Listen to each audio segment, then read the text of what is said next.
I stood at Samuel's grave marker on a Tuesday in late October. 6 months had passed since I'd carved his name into that simple wooden cross. I couldn't afford stone.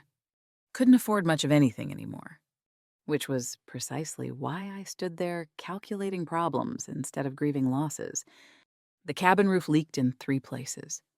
I'd counted them during the last rain, set out pans to catch the water. Listen to the drip, drip, drip, like a clock counting down to something I didn't want to name. My pantry held 2 jars of preserves, maybe 3 weeks of cornmeal, and half a sack of beans. The Henderson boy who'd helped with firewood had taken a job 2 counties over. Nobody blamed him. Young men had to eat too. I'd learned to measure my days in tasks completed, not feelings felt. Feelings were a luxury I'd buried alongside my husband. Water the chickens. Mend the torn hem. Check the traps. Chop what wood I could manage. Sleep. Wake. Begin again. It was a kind of living, I supposed, surviving anyway. The autumn wind carried the smell of someone else's chimney smoke. I pulled my shawl tighter. Winter was coming, and I had maybe 3 months of firewood. Winter lasted 6. The arithmetic solved itself. When did I stop being Sarah Davies, the woman who laughed at Samuel's terrible jokes? When did I become just the widow? A problem to be solved I couldn't pinpoint the moment. It had happened gradually, like frost creeping across a window. One day I could still see through the glass. The next, everything was obscured. Sunday potluck at the church hall felt like watching my life from a distance. The women brought their pity disguised as casseroles. The men offered their awkward condolences 6 months too late. I'd become invisible, except as an object of charity I was too proud to accept. I sat at the long table, pushing food around my plate, pretending I didn't notice the whispered conversations that stopped when I approached. Martha Henley settled beside me with the determination of someone on a mission. She was kind. Martha. Direct in a way I appreciated. "My brother's ranch needs managing," she said, not bothering with preamble. 3 hours west. Good land. Needs a woman's work. Might be mutually beneficial. I set down my fork, looked at her directly.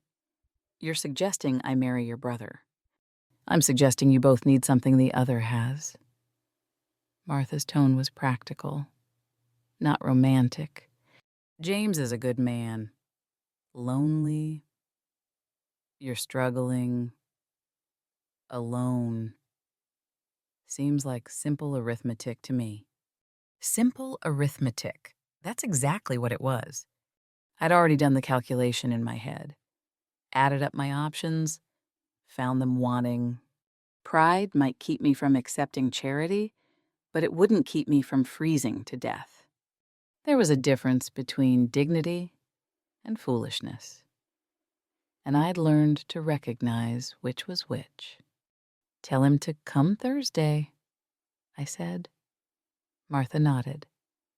Satisfied, she understood practical women. We did what needed doing and called it by its proper name. That night, lying in the bed where Samuel had died, where I'd found him that terrible morning.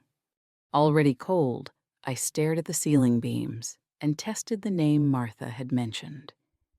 James Thornton. I repeated it silently, feeling how it sat in my mouth. Nothing. I felt nothing. That seemed safe enough to proceed. James Thornton arrived on Thursday, exactly as arranged. I watched his wagon approach from my window, cataloging details the way I'd learned to catalog everything a measure of control in a world that had proven itself uncontrollable. He was older than I'd expected. Maybe 40. Tall. Broad-shouldered in the way of men who worked their own land. His hands, when he removed his hat at my door, were weathered and scarred. Working hands, honest hands. I noted this like inventory, brown hat, worn boots, hazel eyes, weathered hands, safe details. Nothing that required feeling. "Mrs. Davies," he said. His voice was quiet, steady. "I appreciate you seeing me." I showed him into the kitchen, poured coffee, sat across from him at the small table Samuel had built in our first year of marriage. That memory tried to surface. I pushed it down, focused on the man in front of me instead. "Martha said you need help managing your ranch." "I do." He didn't elaborate, didn't make excuses, just stated fact. "And you're proposing marriage as the solution. I'm proposing a practical arrangement." He met my eyes directly. Didn't look away the way most men did when confronted with a widow's grief. "You need security. I need help. We're both adults. We can be honest about what this is." His directness surprised me. Most men would have dressed it up in prettier language, pretended there was romance where there was only necessity. I appreciated his honesty in a way that made my chest tighten with something like relief. "I'll keep house, cook, manage the domestic work," I said, "but I want separate living quarters. Respectful distance. No false promises about feelings that won't develop." He nodded slowly. "That's fair." Then he asked the question that changed everything. "What do you need from this arrangement?" "Mrs. Davies." I answered easily. "Stability, safety, work that matters. And what don't you need?" I paused, coffee cup halfway to my lips. Nobody had ever asked what I didn't want before. They assumed grief made me grateful for any attention, any offer, any scrap of kindness. But James Thornton sat in my kitchen asking about my rejections, not my acceptances. "Promises," I said carefully. "Romance, false comfort. Then we understand each other." Something in his tone made me look at him more carefully. Really look. Not just catalog. I saw the set of his shoulders, the careful way he held himself. Recognized the posture of someone carrying loss they'd learned to carry quietly. This was a man who'd survived something too. We were two people agreeing to parallel lives, built on honest foundations instead of false hopes. What could go wrong with such low expectations? "I lost my wife 3 years back," he said. Unprompted. Fever took her. No children. The house is... He paused, searching for words. "It's too quiet." I understood that kind of quiet. The kind that pressed against your ears until you couldn't tell if you were thinking or screaming. We discussed terms like business partners. He'd provide house, security, fair partnership. I'd manage the domestic sphere, bring order to his chaos. We shook hands across the table. His palm was calloused, warm, steady. Mine was cold, thin, desperate for certainty. "Courthouse wedding," I suggested. No fuss. "Friday work for you." "Friday's fine." The clerk pronounced us married 3 days later. I wore my Sunday dress. He wore clean work clothes. The clerk's wife served as witness, looking vaguely disapproving of the whole businesslike proceeding. No flowers, no celebration. Just signatures and a wagon ride toward a life I was choosing with my head, not my heart. I'd expected to feel trapped. Instead, I felt oddly untethered, free-falling toward a life I couldn't predict because I'd stopped trying to. The 3-hour wagon ride to James's ranch passed in near silence. I watched the landscape roll by grassland dotted with sage, distant mountains purple against the October sky, a hawk circling something I couldn't see. I cataloged beauty like evidence in a trial. See, this was the right choice. See, this is safety. The lie tasted like dust in my mouth. James pointed out occasional landmarks. Creek runs year-round there. Good water. Later, fence line needs mending in that section. Practical details for a practical arrangement. I appreciated that he didn't try to fill the silence with meaningless conversation. His ranch appeared gradually first the fence line, then the barn. Solid and well-maintained. Then the house itself, larger than I'd expected. 2 stories, whitewashed, shutters that needed painting but hung straight. Evidence of competent solitary life everywhere I looked. Strong fences, healthy cattle in the distance, a barn that didn't lean, but also evidence of loneliness. One rocking chair on the porch, garden plot overgrown with weeds, windows that hadn't seen a good cleaning in months, maybe years. He helped me down from the wagon, his hands steady at my waist. Brief contact. Over quickly. He carried my single bag everything I owned, fit into one carpet bag now, and showed me inside. The kitchen was clean, but spare. 1 plate on the counter, 1 cup by the wash basin. 1 chair pulled up to the table.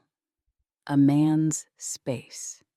Arranged for efficiency, without thought, to comfort. I could work with this. I understood efficiency. Pantry's here, he said, opening a door to reveal well-stocked shelves. I noted the organization, the care he'd taken. Root cellars out back. Chicken coop has 14 hens. Good layers. You'll have everything you need to keep house. He was dividing the world between us. Your domain. My domain. Separate spheres that might occasionally overlap but would remain fundamentally distinct. It should have felt respectful. It did feel respectful. But it also felt lonely in a way I hadn't anticipated. I won't interfere with your domain, he added. And I heard the careful promise in his words. He was offering me autonomy, not just work. He gave me territory, not tasks. I appreciated the difference, more than I could say. The afternoon passed in practical demonstrations. He showed me where everything was kept, how he liked things organized, what chores needed daily attention. I listened, cataloged, planned. This was the language I spoke now. Tasks and systems, an ordered routine. Feelings didn't enter into it. But then evening came. An exhaustion from travel settled into my bones. I'd been running on determination and practicality. But suddenly the reality confronted me. I was married to a stranger. In an unfamiliar place. With no escape route if this went wrong. The careful control I'd maintained all day cracked at the edges. Where should I sleep? The question came out steadier than I felt. We'd discussed this. Separate quarters. Professional distance. I expected direction to a spare room. Maybe the small bedroom I'd noticed off the kitchen. Instead, James walked to the only bedroom, his bedroom, and pulled back the quilt on the wide bed. The bed he slept in. The bed where his wife had died. The bed that was his private space. His refuge. His domain. Right here, he said simply. This is your home now. My heart hammered against my ribs. Fear flooded through me. And something else I couldn't name. Possibility. Maybe. Or terror at possibility. The room tilted slightly. I'd been so careful. So clear about boundaries. Had I misunderstood? Had he lied? He must have seen the panic on my face, because his expression shifted. Immediately gentle, understanding, not offended, just aware. "I'll sleep in the chair," he said, already moving toward the worn leather chair by the fireplace. "Until you're ready to trust me. No rush." Those words, "no rush," cracked something in my chest I'd thought sealed shut. Nobody had given me time before. Nobody had treated my fear like something worthy of respect. Most men would have demanded their rights, cited marriage vows, made me feel small for hesitating. But James Thornton pulled a quilt toward that chair and settled into it, like he'd sleep there for weeks if necessary. Months, years, however long it took. "Get some rest," he said quietly. "Tomorrow's soon enough to start figuring out how this works." I stood frozen in the doorway, carpetbag still in my hand, trying to understand what had just happened. He'd asserted we were truly married right here. "You're home," but then immediately given me control of the timeline, partnership and patience in the same breath. I didn't know whether to thank him or cry, so I did neither. Just nodded and closed the bedroom door behind me, heard him settling into that chair, and lay awake in a stranger's bed trying to figure out if I'd made the best decision of my life or the worst.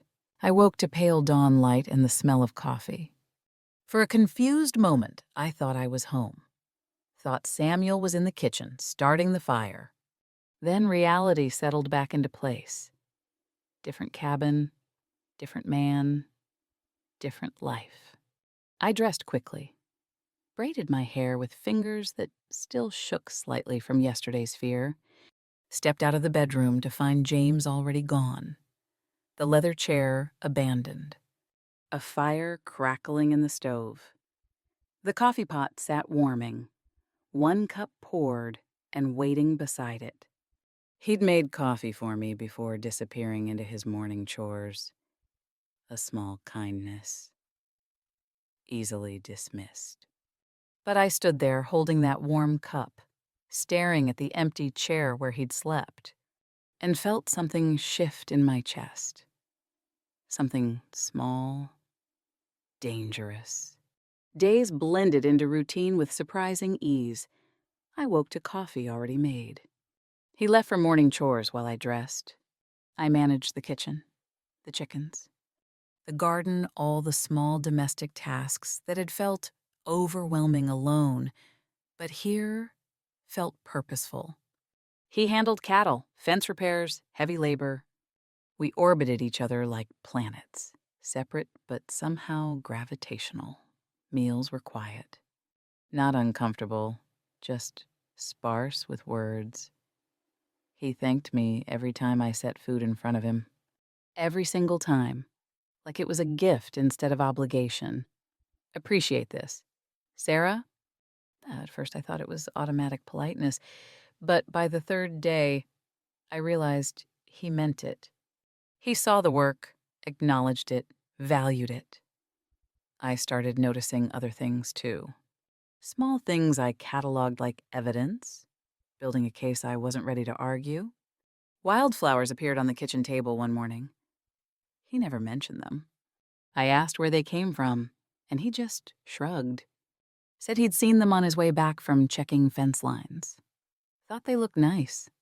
I found myself staring at those flowers for longer than made sense, trying to understand why a practical man in a practical arrangement would think to bring me beauty. The squeaky door hinge I'd mentioned once in passing got fixed. I hadn't asked, hadn't even suggested. Just commented that it reminded me of nails on slate next morning. Silence when I opened the door. He was in the barn. I stood there opening and closing that door like a fool, feeling something warm and unwelcome spread through my chest. I started counting his kindnesses like rosary beads. Each one a small prayer I didn't know I was making. Let this be real. Let this be safe. Let this be worth the risk. 3 weeks in, guilt about that chair became harder to ignore. Every evening, the same ritual. Dinner cleaned up, house settling into darkness. Him settling into that worn leather chair by the fireplace with a book and a lamp. Me lying in his bed, our bed listening to him shift position. Trying to get comfortable on furniture, never meant for sleeping. One evening, I brought him an extra pillow. First gesture of care I'd offered. Our hands brushed when I passed it to him, and I pulled back quickly, startled by the warmth of skin contact. "Appreciate it," he said, that slight smile playing at his mouth. "But I'm managing fine." His patience somehow made me want to trust him more, not less. Most men would have complained by now, would have used discomfort as leverage for negotiation. But James Thornton just kept sleeping in that chair, kept being kind, kept giving me the time he'd promised. I found myself listening for his footsteps, anticipating his return from the barn, missing his presence when he was gone. These were dangerous realizations. I was becoming attached to a life I'd promised myself was only practical. Late one evening, I came out of the bedroom for water, found him asleep in the chair, book open on his lap, lamplight catching the gray in his hair. He'd shifted trying to get comfortable, one leg stretched out, neck bent at an angle that would hurt. Come morning. He looked uncomfortable. He looked steadfast. He looked like a man keeping his word, even when it cost him something. I stood there in the shadows, watching him breathe. This stranger I'd married. This man who brought me wildflowers and fixed squeaky hinges and slept in chairs. Trying to understand what kind of man did that. What kind of man saw a woman's fear as something worthy of patience instead of something to overcome? The wildflowers undid me more than grand gestures would have. He noticed what I loved and didn't ask for credit. Who does that? Men who mean it. I supposed. Men who understand that trust is built in small moments, not grand declarations. I went back to bed without waking him. Lay there thinking about promises and patience and the space between parallel lives, wondering when I'd started counting his footsteps. When his silence had become familiar. When I'd begun to miss it, when he was gone. That night, I dreamed of Samuel for the first time in weeks. Not the terrible memory of finding him, just Samuel. Laughing at something I'd said. Alive and whole and gone. I woke with tears on my face and a realization that terrified me I was healing. And healing meant letting go. And letting go meant having room for something new. The storm rolled in on a Tuesday afternoon, fast and mean the way autumn storms did. I was hanging laundry. Had just pinned the last sheet when the first thunder cracked across the sky. So loud it seemed to split the world open. I froze. It shouldn't have mattered. Thunder was just sound. Weather was just weather. But my body remembered what my mind tried to forget. Another storm, another April day. Rain turning cemetery paths to mud.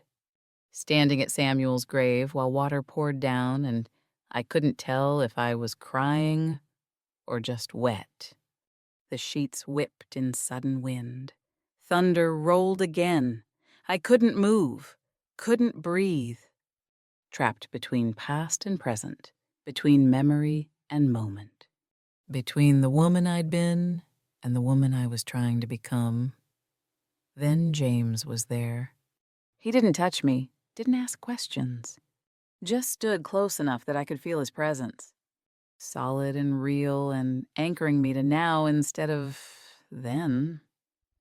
You're safe, he said quietly, not asking what was wrong, just offering certainty. He finished hanging the laundry while I stood useless, watching his hands move efficiently through work I'd started. The storm passed as quickly as it arrived, leaving everything dripping and clean. I felt hollowed out, exposed in a way I hadn't been since arriving. That evening at dinner, words spilled out without permission. My husband died in spring. Planting season. My voice sounded strange to my own ears. Distant. Like someone else speaking. He collapsed in the field, and by the time I reached him, I stopped, surprised I was talking. James waited, hands still around his coffee cup, eyes steady on mine. Not pressing, not placating, just listening. It was fast, I continued, needing suddenly to finish. He was laughing about something. Then he wasn't. Just wasn't. The helplessness of that moment lived in my bones. I couldn't do anything. Couldn't save him. Couldn't even say goodbye properly because he was already gone. Silence settled between us. Not uncomfortable. Just space for grief to exist without being fixed or minimized. Grief makes us feel like we're drowning, James said eventually. His voice was soft, careful. Coming up for air feels like betrayal. I looked at him, really looked. Not just observed. Saw the same understanding I felt reflected in his expression. You've felt that? My wife. He set down his cup. Elizabeth. Fever took her 3 years back. Fast, like your Samuel. One day she was complaining about the heat. Next day she was burning up with it. He paused. No children to hold on to. Just me and silence. Elizabeth. He said her name like a prayer soft, reverent, painful. I understood then that we weren't replacing our lost loves. We were learning to honor them by living again. That felt different. Important somehow. I thought I wanted to forget. I told him, thought forgetting would make it hurt less. But forgetting feels like dying twice. He finished. Once when they leave, once when we let them go completely. Yes. The word came out as exhale. Relief at being understood. So I just stopped feeling instead. Seemed safer. Is it? I considered his question honestly. No, just emptier. We sat in that honesty. Two people who'd survived loss and built walls from the rubble, who'd thought parallel lives were protection when really they were just postponement of the inevitable risk of caring again. That night, he started toward the chair as usual. I stopped him before I could overthink it. The bed's large enough, I said. Not an invitation to intimacy. Just acknowledgement that his discomfort served no one. We're both adults. He paused, measuring my words. You're sure? I'm sure I don't want to watch you wake up with a crick in your neck one more morning. A slight smile. Fair enough. He settled on the far edge of the bed. Careful space between us. I lay on my side, back to him. Hyper-aware of his breathing, of warmth that wasn't my own, of another person sharing space I'd thought would always be solitary. Sleep came slowly, but somewhere in the darkness, listening to him breathe, I realized I wasn't lonely. Hadn't been lonely since arriving here. The difference between alone and accompanied was smaller than I'd imagined, larger than I'd hoped.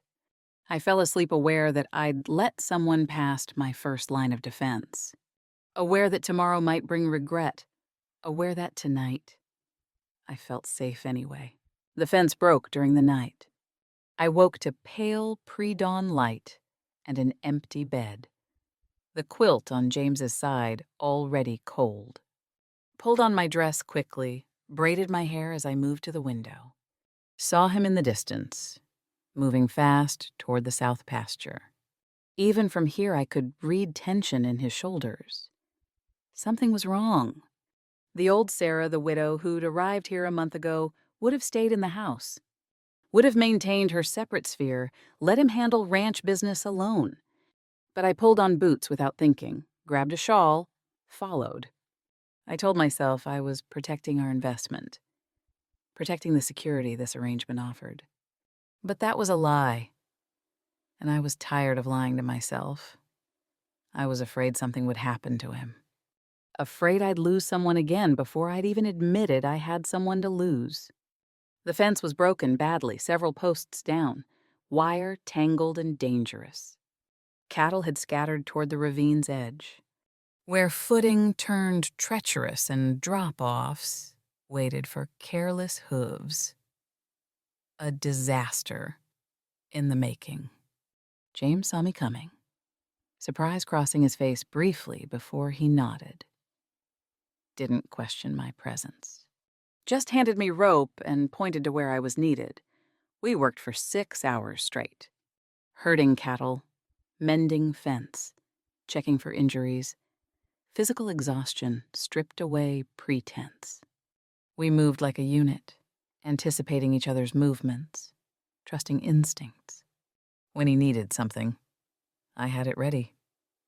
When I struggled with stubborn cattle, he was there backing me up.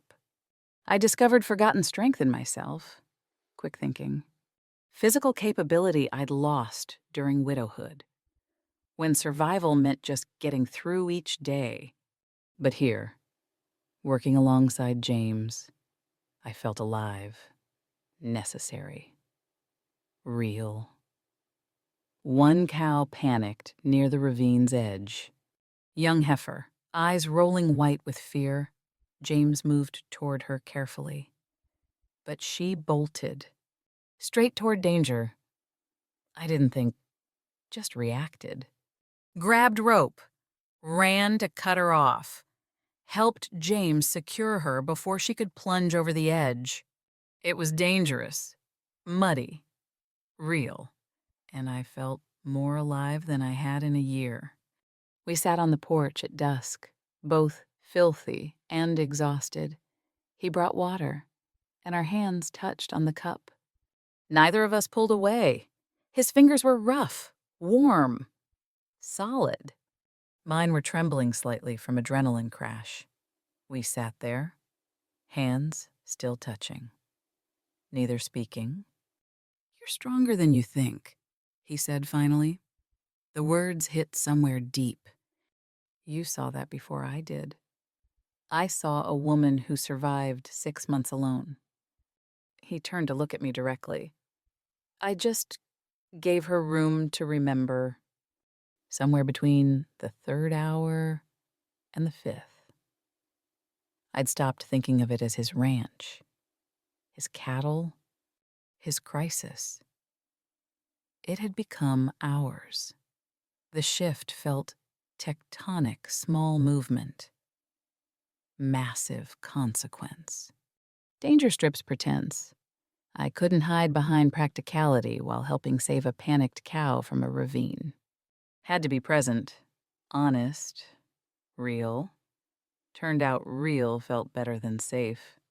That night, lying in bed with space still between us, that space felt different, not a wall anymore. More like an invitation either of us could cross when ready. His hand rested on the quilt between us. Mine lay close enough to touch if I chose. I didn't choose. Not yet. But I fell asleep, thinking about courage, about choices, about the difference between alone and lonely, about the way his hands had felt on that water cup, solid and real and steady, about how terrifying it was to want to reach across that space. How much more terrifying to realize I might. I couldn't sleep, lay awake staring at darkness, heart racing with a panic that had nothing to do with present danger and everything to do with future possibility. I was falling in love with him. The realization hit like a physical blow.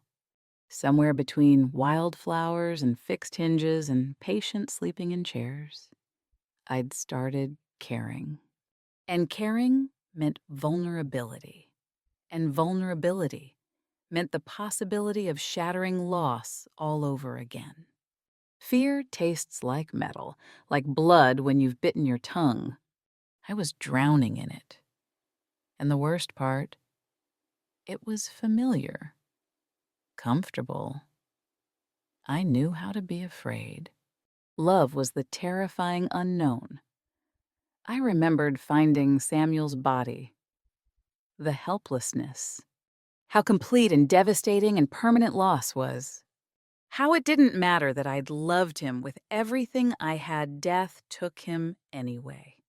Love hadn't protected me, hadn't protected him, had just left me more broken.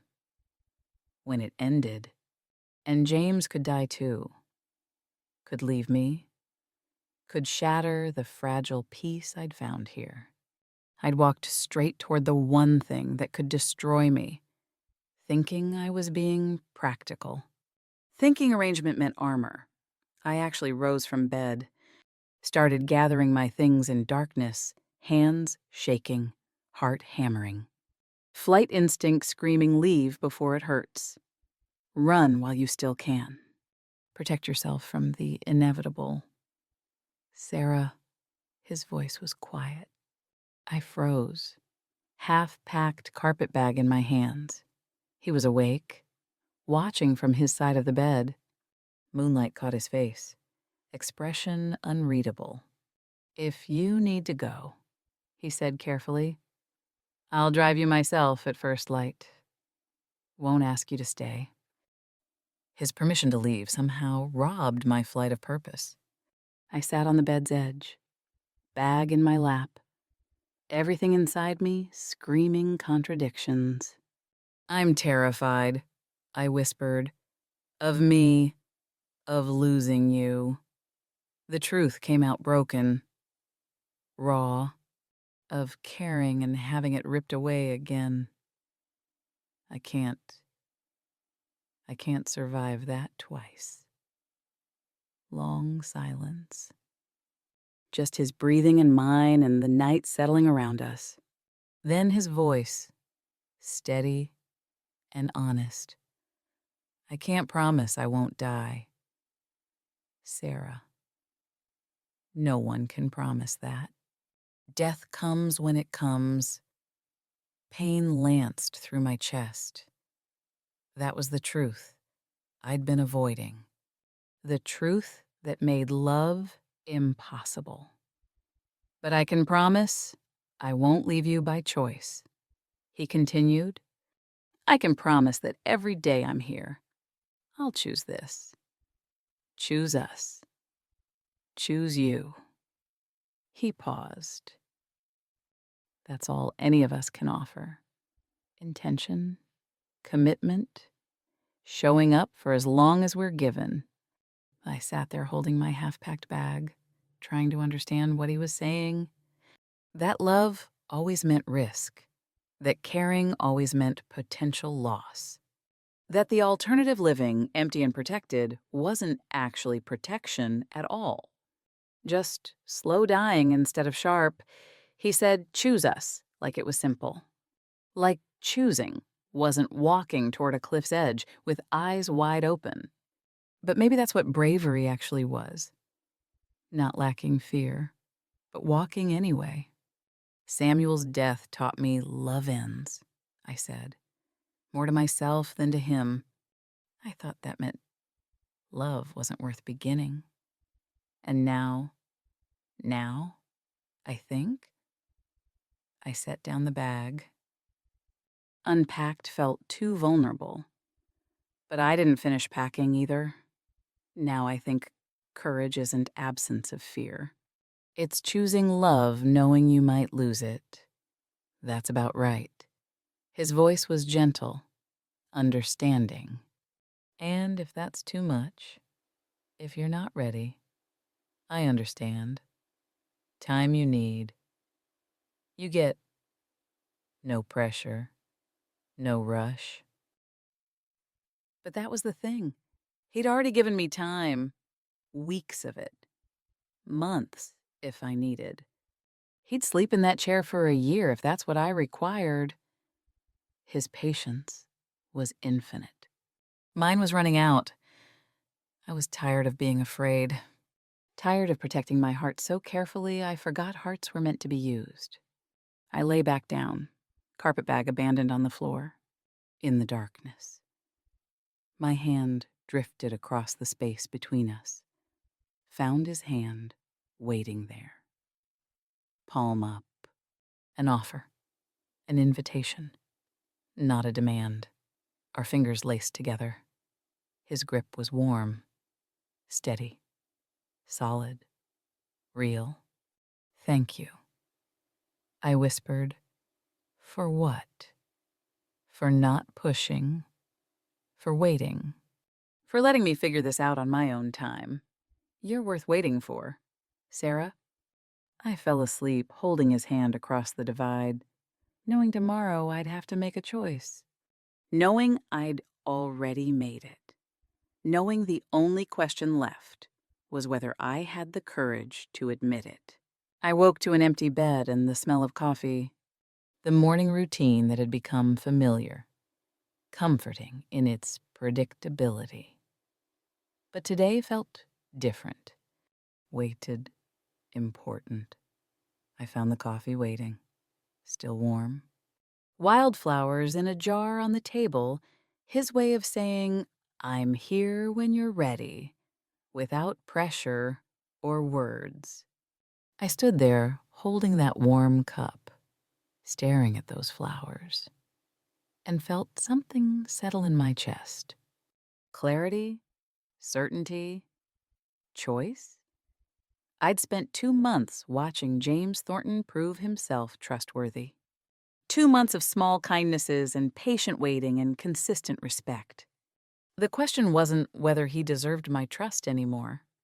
The question was whether I had the courage to give it. All day I rehearsed words, practiced speeches in my head while feeding chickens, while making bread, while mending the hem that never seemed to stay fixed. By evening, I realized words didn't matter. Only choice mattered. Only showing up for possibility. For us. For the risk and reward of caring. I could do that. I could show up. He came in from evening chores as I was making dinner. Normal routine. Except my heart was hammering and my hands were shaking and nothing felt normal at all. Before fear could stop me, I spoke. I've been thinking about sleeping arrangements. He froze in the doorway. I saw him brace. Saw the careful neutrality settle over his features. Preparing for rejection. Whatever you need, he said carefully. I set down the spoon, turned to face him fully, forced myself to be brave. I need to stop punishing us both for pain we didn't cause. I need to stop living like I'm waiting for loss instead of choosing life. Something shifted in his expression. Hope. Maybe careful, tentative, afraid to assume. Tonight, I told him. Heart pounding, but voice steady. You should sleep in your own bed. Our bed. If you still want to... He crossed the kitchen slowly. stopped just close enough that I had to tilt my chin up to meet his eyes. "I've wanted to," he admitted quietly. "Since the day you got angry at me for leaving dishes in the sink." Realize then that you cared enough about this place to claim it, to fight for it. I hadn't thought of it that way, that my irritation was actually investment. That my corrections and suggestions and occasional frustration meant I'd stopped seeing this as his house and started seeing it as ours. "I'm still afraid," I confessed. Needed him to know that courage didn't mean fearlessness, just meant proceeding despite. Good. He lifted one hand, brushed knuckles across my cheek so gently I almost couldn't feel it. "Means it matters. Means you're brave enough to try anyway." When he kissed me, it was gentle, questioning, full of patience and possibility and respect for everything I'd survived to get here. I felt my walls crack fully open, not broken, but blooming. The difference between destruction and growth. His arms came around me, and I leaned into his warmth. Let myself be held. Let myself hold back. It felt like coming home to a place I'd never been, like choosing instead of settling, like love instead of arrangement. "We'll figure it out," he murmured against my hair, "one day at a time." No rush, but I was done with no rush, done with waiting, done with protecting myself from life while calling it survival. "I choose this," I said clearly. Needed him to hear it, needed to say it out loud. "I choose you. I choose us." I'm choosing it right now, consciously, with all the fear and hope and risk that comes with it. "And I choose you," he answered, "have been choosing you. Will keep choosing you."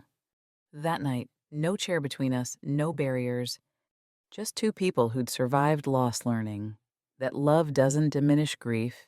It honors the capacity for love that grief proves we possess. We lay facing each other in the darkness, hands linked between us, learning the geography of permission and patience and presence. His arms around me felt like safety, like choice, like bravery. I'd spent so long protecting my heart. I'd forgotten hearts were meant to be used, meant to be risked, meant to love even when love meant vulnerability to loss. Because the alternative, living empty and guarded, wasn't protection. It was just another kind of death.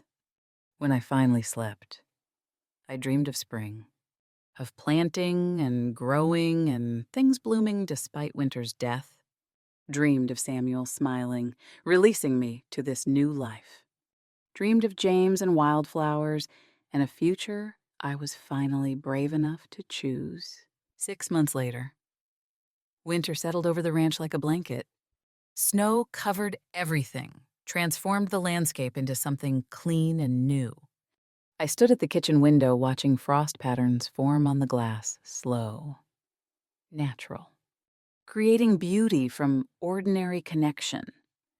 That's what intimacy felt like now, like frost patterns, growing gradually, inevitably, making something beautiful from simple presence and time.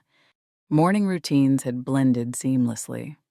James brought in firewood while I poured coffee. We planned the day together over breakfast, discussed which chores needed attention, whose turn it was to check the chickens. Small domestic details that added up to partnership. I'd learned his rhythms, when he needed silence to process something difficult, when he needed words to untangle his thoughts, when he just needed to be held without explanation or solution. And he'd learned mine. The days when grief still caught me unexpected. The moments when I needed reassurance that he was real. was staying, was choosing this still. Physical intimacy had deepened gradually from that first shared night. Each step chosen mutually, with patience and care. We learned each other slowly. What brought pleasure? What brought comfort? What brought connection? There was no rush, just steady building toward something real and lasting. I caught my reflection in the window one morning and barely recognized myself. Not because I looked different, though I'd put on weight, lost the gaunt hollowness of grief, but because I looked alive, present, here.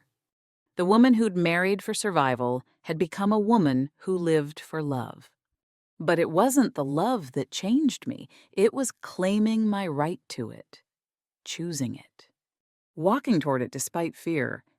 Martha Henley visited on a clear February afternoon, brought bread and gossip in her sharp, observant eyes. She watched James and me work together, me calling suggestions from the porch, him nodding agreement. Genuine partnership visible in every interaction. "You look happy," she observed over coffee. The word surprised me. Happy? When had that happened? When had surviving become living, existing become thriving? Arrangement become love I am, I told her, surprised by how easily the truth came. I didn't think I would be again. I'm glad I was wrong. Martha smiled, satisfied. James looks happy, too. Haven't seen him smile like that since before Elizabeth. We could speak their names now, Samuel and Elizabeth. Could honor what they'd been without it diminishing what we were becoming.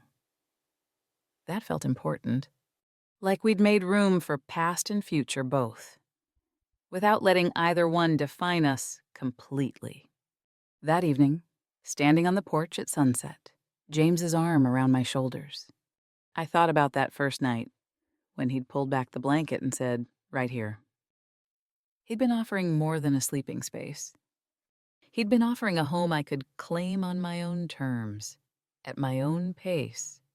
And then he'd waited while I figured out what that meant. "What are you thinking?" he asked.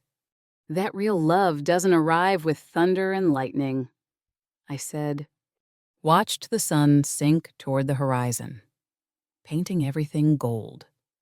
It builds like sunrise gradual, inevitable, warming everything it touches. He kissed my temple. "Worth the wait, worth the courage," I corrected. That was the real lesson. Not that good things come to those who wait, but that good things come to those who choose them, despite their fear. That's what I learned. That walls I built to protect myself were also imprisoning me. And now I know that trust transforms everything. Not because it removes risk, but because it allows connection deep enough to make risk worthwhile. I turned to face him, saw love reflected in his eyes. "You didn't break down my walls, James. You patiently showed me I could open the door myself whenever I was ready. And when you did, I found that home isn't a place you escape to. It's a life you build with someone who respects your right to choose it." That night in bed, our bed, I traced the calluses on his hand and thought about all the walls we build and doors we open, the endings we survive, and beginnings we're brave enough to choose. Outside, winter wind howled, but inside we were warm. We were safe. We were home. Not because the place made us safe, because we'd chosen to build safety together. One day, one choice, one act of courage at a time. I'd learned that trust can't be commanded, only earned through consistent respect. That real partnership doesn't demand, it invites and waits. That the strongest foundations are built slowly, with patience and genuine care for each other's comfort and dignity. Samuel's death had taught me that love ends, James had taught me it's still worth beginning, that the capacity for love, for grief, for joy, they were all the same capacity. The ability to care deeply enough that loss matters. And if loss matters, then so does love. I fell asleep in his arms, listening to his steady heartbeat, grateful for the courage it took to get here, grateful for walls that opened into doors, grateful for parallel lives that discovered intersection, grateful for arrangement that became partnership, that became love. The widow I'd been would barely recognize the woman I'd become, but I honored her too. She'd gotten me through. She'd kept me alive until I was ready to live again. That was the real wisdom. That surviving was necessary, but not sufficient. That living required risk. That love demanded courage. That home wasn't found, it was chosen, built, created from ordinary moments and patient care and the decision to show up for each other, day after day after day. And that was enough. That was everything.